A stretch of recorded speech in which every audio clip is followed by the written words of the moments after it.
হতে পারেন আপনি আওয়ামী লীগ, হতে পারেন আপনি বিএনপি, হতে পারেন জামাত ইসলামী, হতে পারেন আপনি চরমনার, যেটা হন না কেন দিন প্রতিষ্ঠার ক্ষেত্রে সবাই এক হতে হবে। তাহলে আল্লাহর জমিন থেকে দিনের গর্জন উঠবে। কতক্ষণ ঠিক কিনা? পারবো না আমরা? কারা কারা পারবো? দু হাত আল্লাহকে দেখে লিল্লাহে তাকবীর, লিল্লাহে তাকবীর। আল কোরআনের আলো সংসদে জালো, লিল্লাহে তাকবীর। বীরি মুসলমান, বীরি মুসলমান, ধরো আল কোরআন, ফিরিয়ে আনো সেই হারানো সম্মান। বীরি মুসলমান, বীরি মুসলমান, ধরো আল কোরআন, ফিরিয়ে আনো সেই হারানো সম্মান।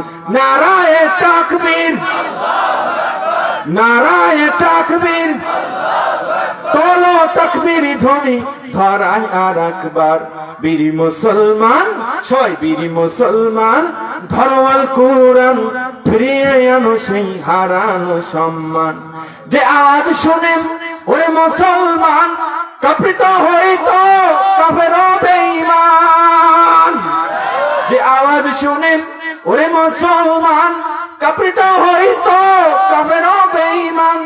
দাউরে সে হুঙ্কার কররে তোর পার, দাউরে সে হুঙ্কার কররে তোর পার। পাপ দুনিয়া ভেঙে কররে চুরমার।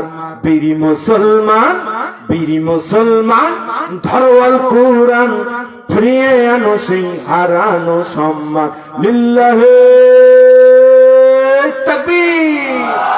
মুসলমান শান্তি যদি ফিরে পেতে হয়, ইসলাম যদি কায়েম করতে হয়, শান্তি তখনই ফিরে আসবেন। মানব রচিত আইন দিয়ে শান্তি ফিরে আসবে না। এই লম্বা সময় পেয়েছি, সুযোগ পেয়েছি, আগামী নির্বাচনে আমরা ইসলাম শক্তির পক্ষে থাকতে চাই।